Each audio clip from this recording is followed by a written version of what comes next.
Good afternoon, everybody, and welcome to first podcast, the Intentional Living podcast of 2026. Oh my God. Yeah, Oh can boy. you believe it? Already Yeah. 2026. Yeah. And welcome to John Donovan in Oceanside, California, my friend and mentor. And I'm Marty Keller here in Sacramento, California.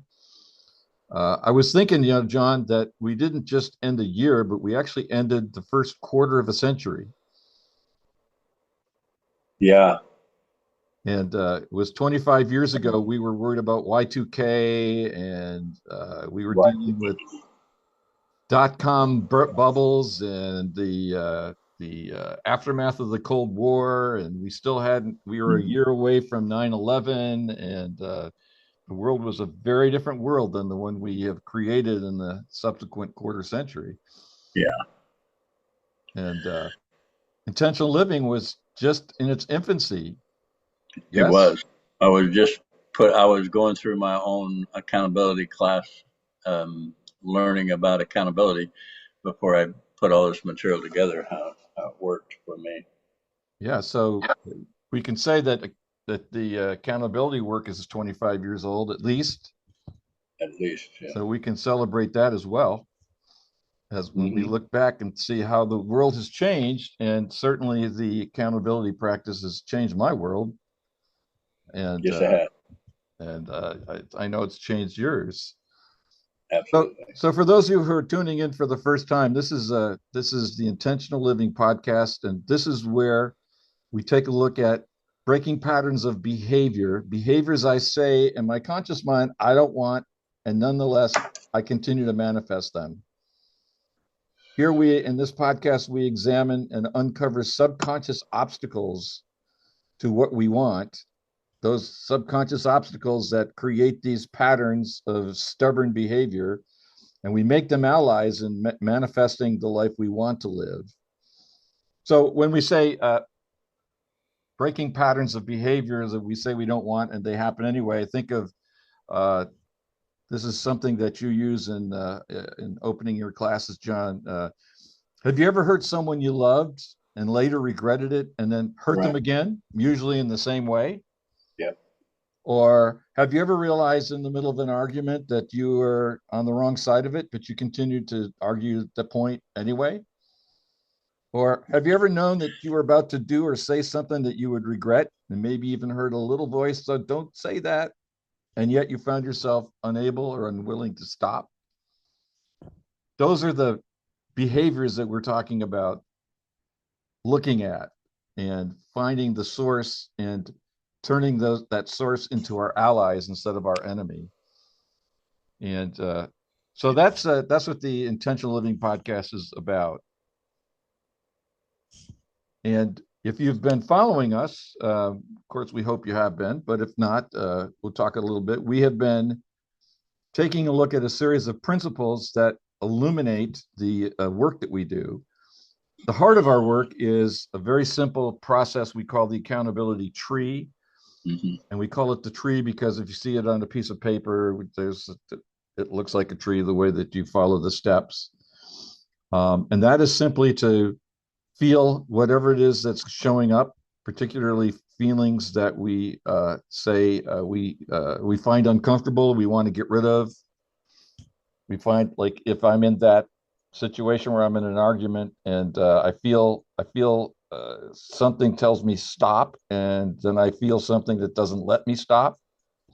All of that stuff is in my subconscious mind, and so the accountability tree allows me to feel the truth of what's going on. I'm stuck, Hmm. or I'm angry, or uh, I don't know what to do, and just feel the results of owning that truth. That's what's true for me in the moment.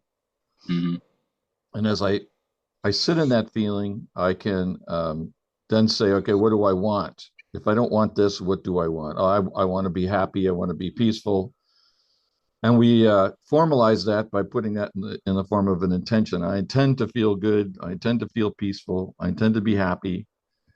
So that's the heart of this practice that John began 25 years ago, as a way of escaping what seems to be the power of the subconscious compulsions that lead us to do things Mhm. that are some voice in our head says don't do that.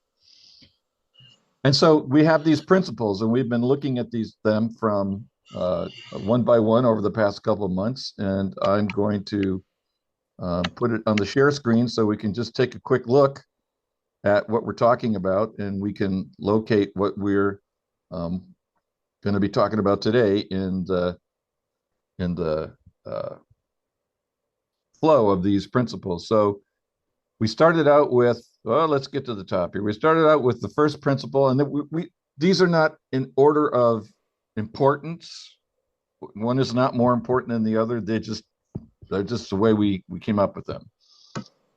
Yeah. So we started out with, I'm always getting what I want. It's never about the other person. The issue is not the issue. People treat me the way I want them to. The quality of my life is determined by the focus of my attention. Life happens for me, not to me. What I resist persists. Hurt people hurt people. The world outside of me is but a reflection of the world inside me. Life is lived from the inside out. And the most recent one that we did was It Doesn't Have to Make Sense. So there's a podcast that looks at each one of these and looks at them in depth. And we're going to take a look today at the next one, which is Trust the Body. So before we open up that one, John, Trust the Body, just any thoughts that you have about the general flow of these principles or your experience in sharing these with people over the past couple of months? Yeah, I found myself early in presenting this material discovering for myself that whatever issue, whatever was going on in my life that I took issue with and made a problem generally wasn't what was, there was something underneath it inside me that was motivating the behavior. It wasn't the issue. So I came up with this saying, the issue is never the issue. Right. And when I'd say something like that in class, I would get resistance or somebody going, how can you say that? Which created a dialogue. So, okay, I'm going to say that a lot. The issue is never the issue. Because I found that, let me say this first. Sometimes a cigar is just a cigar. It is just what Exactly. it is. Okay. The times I go out of alignment with the current reality and I intensify or I use more energy than necessary to take care, that whatever I'm calling that issue isn't the issue. There's something inside me. So if somebody comes to me and they say something and I don't want to do it, and I simply go, no, I don't want to do that. Thanks for asking. And I move on. That's not an issue. That's not what I'm talking about. The issue. It's the thing that I single out. Like you said this last time, and the last time you lied to me. Whatever I'm creating this issue, that's not really going to solve anything. There's something internal with me that I'm avoiding inside. I create this diversion so that I don't have to feel, I don't have to be accountable, I don't have to fight in that thing we're talking about. Have you ever heard somebody you loved regretted it and then did it again? I don't want to own that. So I'll create an issue that keeps me out of self contemplation or introspection. That's what I mean by the issue is never the issue. And sometimes, if the toast is burnt, the toast is burnt. Okay. Now, if when the toast is burnt, and it's on a scale of irritating, maybe a 2, and I'm jumping up to 5, 6, 7, then the burnt toast isn't the issue. There's something in me that needs attention deep down inside, coming from my past, usually family of origin dysfunction, childhood trauma, that needs attention internally. And that's where the accountability comes in. It's like I'm up here, what am I doing? I'm trying to control or I'm avoiding. Then I take that behavior that I'm now understanding I'm doing instead of trying to tackle the issue, make sure everybody gets it Right. right or whatever. I go, oh, that's controlling on my part. Okay, so I say I'm controlling, and that puts me in my body and there's something happens in there that relieves this tension about whatever I'm calling the issue, and I become lucid and willing to discuss or dialogue, depending on the intensity of what's going on. It could be a relational thing that's ongoing, or it could be just job, or what are we going to do for dinner, Chinese or Mexican? You know, sometimes that can blow up into like World War No. Three. No, no.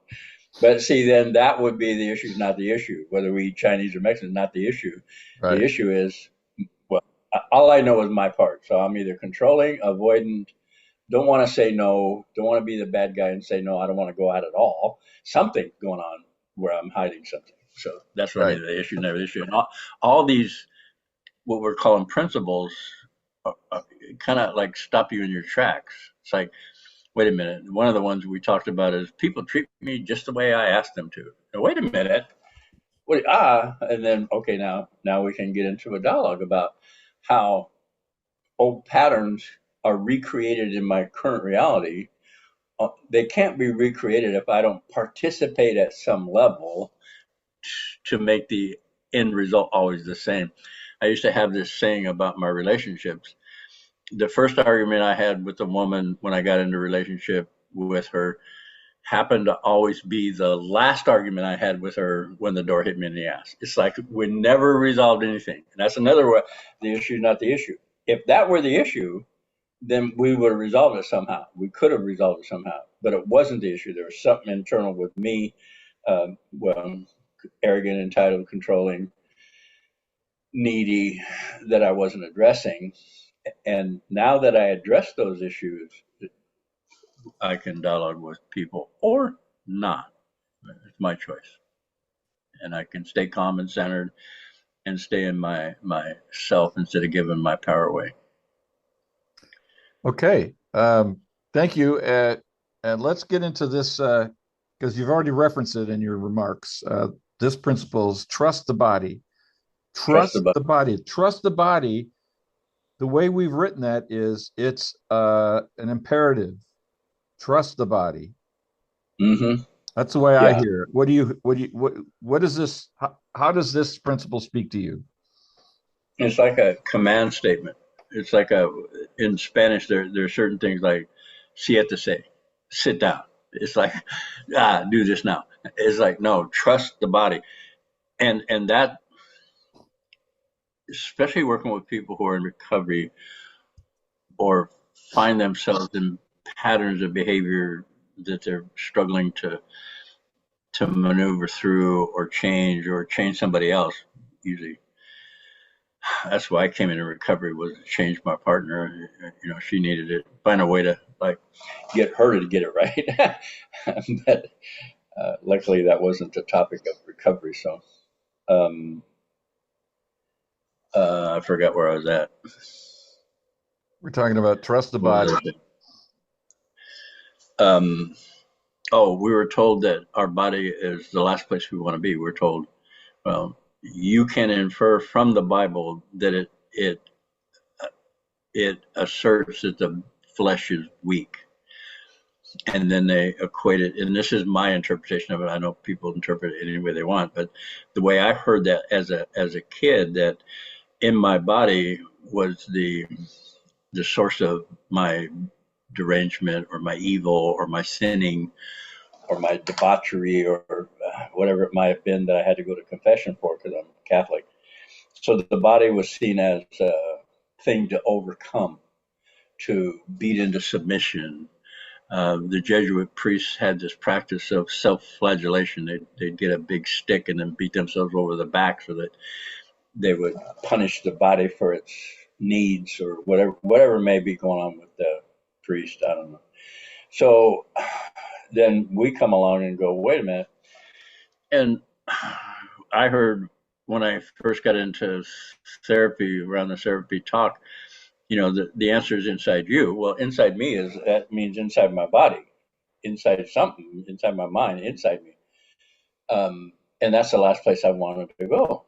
And what I've discovered, based on the unresolved complex post traumatic stress, childhood trauma, the only safe place for me was to figure out a way to get out of my body. And in clinical terms, they call it associate or disassociate, not be present while the trauma is happening. Your mind or your soul or your spirit, or however they talk about it, your emotional body leaves, so you don't actually have to experience the pain. Um, so so we get into recovery, and they say feel your feelings. It's like I was trained as a man not to feel, not to cry, not to be a sissy, not to be emotional, get the job done, be Suck it up. logical, suck it up. And then I go into recovery, and the first question the therapist asks me is, how do you feel? And I'm thinking, what in the hell does that got to do with anything? It's like, tell me what to do. Just tell me what to do. There's a bullet point, there's a page on there with steps for me to do so that this stuff gets cleared up. And I don't know. I didn't know how to answer the question. What do I feel? I feel like I'm losing money because you're asking me questions I don't think are. That's what I feel. And that wasn't a feeling, it was a thought. And I didn't know the difference between a feeling and a thought. So, my goal through my recovery process is to reconnect not only to my physical body, but that's where my emotional and feeling tones occur, is in my body. Feeling tones, like when I'm concerned with something, I feel something internal. There's an internal sensation, concern. I can think I'm concerned, which, yeah, but my body has a corresponding, we're doing the next one too. The body has a corresponding body sensation. Every thought has a corresponding body sensation. When I was a child and I got traumatized, my body thought was, I'm in trouble, I did wrong, I'm bad. The body chemistry was adrenaline, scared, terrified. Okay, so the experience or the thinking about the experience, I'm bad, I did something wrong, or he's mad at me, I'm going to get in trouble, was a corresponding body sensation, which now I now understand adrenaline, because that's the survival place, fight, flight, freeze, please. And the fight, flight could be disassociating, not running, getting out, because I couldn't leave the house. At 2 years old, I couldn't leave the house and run away because I didn't have the wherewithal to sustain myself. Even when I was older, actually, I did. I remember when I was 5 years old, I packed a bag, said goodbye, and I started walking down Stockton Boulevard. And I got from 14th Avenue down to the cinema, and then I got hungry. So I just turned around and went back. But I'm out of this place, man. I don't want to be here. But see, we can't do that as children. So we have to stuff it into our body, stuff pain. You ever see a 3-year-old suck up crying? I'm going to show you what it looks like. It looks like that's stuffing pain into the body. Because I remember doing that as a child, not wanting to cry, because if I cried, I got more abuse. I was told not to cry. I had no reason to cry. So I had to stuff it, and I would actually physically suck the pain into my body. It got stuck in there. I forgot all about it, used my rational brain to make a living and provide for my family that way, everything I needed to do to be the man of the house, and found myself miserable and not even knowing that I had a resource. The resource was in here. For what?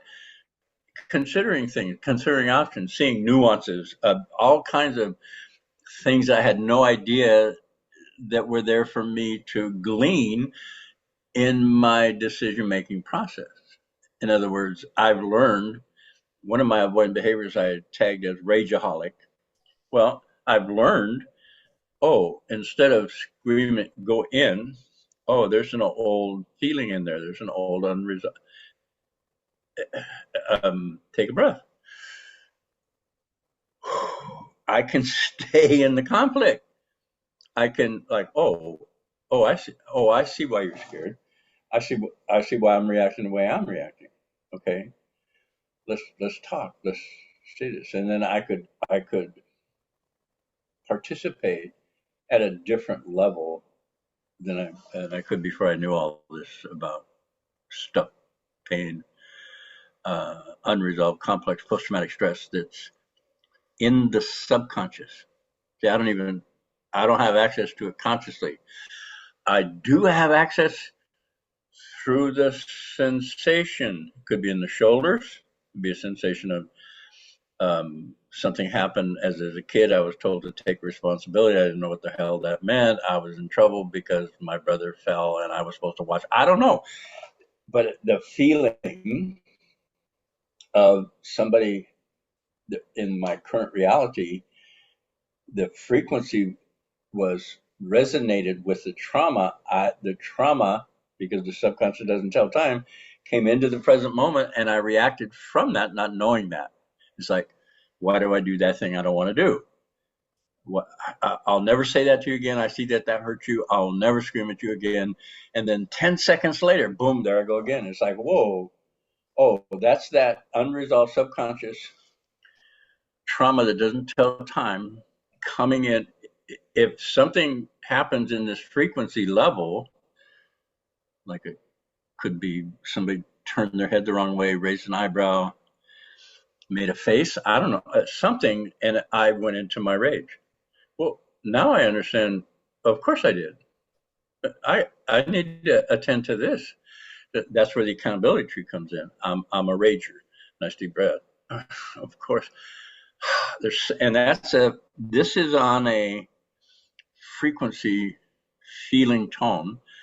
When I say I'm a rager, that somehow, Marty, validates the pain that thought being a rager was a good idea. See, if I'm a rager, people stay away.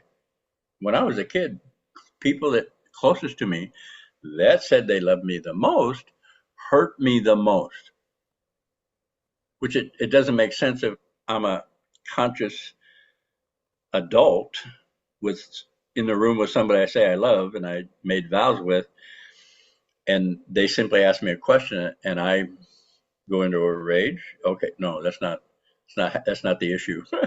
That's not the issue. This is the issue. So in my accountability tree, I access body sensations. This is odd, I call it counterintuitive. When I say I'm a rager, and take a breath, that's blame free, judgment free, just stating the truth about where I find myself based on my experience that led me here. Okay, I'm a rager. It validates whatever happened in the past as yes, that hurt, or yes, that's true, yes, there was problem, yes, you didn't know. It validates that, and it brings it into the present moment where I can now feel and nurture myself. Like, I'm a rager, I intend to be kind. Yes. And there's a healing takes place, and that healing takes place internally on a frequency feeling tone that matches the frequency feeling tone. That's why right underneath the I intend, there's an arrow of self-validation. What am I validating? Something that motivated me to move to or sustain a rage pattern, which doesn't make sense in adult life, but oh, and then I intend to be kinder, I intend to be gracious, I intend to listen, and I'm able to shift that behavior in present time to, after owning it, the truth, to what I want it to be, which is different than always flying into a rage. Now I can take a breath, listen, and see what happens, and stay in the present moment with the person I'm with. The trigger, what we call trigger, the frequency I'm talking about that was resonated with the trauma, we call that trigger. in the recovery realm. Oh, you triggered me. Well, what happened is in my environment, I perceived that feeling tone, and then it matched an unresolved trauma, and I reacted, which is what adrenaline does. It's fight, flight, freeze, please. Adrenaline doesn't go, oh, listen, listen to the twig break that the tiger's making because he's going to eat you. No, it doesn't say listen, it says run. And so the gazelle runs. It doesn't like, oh, I wonder, it doesn't say judge. Oh, that asshole lion's trying to get me again. No, it's too late. I'm done. So the fight, flight, freeze, please necessarily needs adrenaline for survival. I'm a 2-year-old little infant that got, I don't know, I don't even remember, say, ridiculed for crying too much or messing my pants when I'm being potty trained. I don't know. And then something happens in my current reality where that frequency matches, and I go sideways. I go reactive. I either hit it, what I call yell, scream, or leave it. I'm out of here. I don't need this shit. I'm gone. It's reasonable for what's going on when I understand that the trauma doesn't tell time and it's right now, and its purpose is to keep me survive. How do you survive? Fight, flight, freeze, please. Well, I went into it, didn't Well, I would hope so.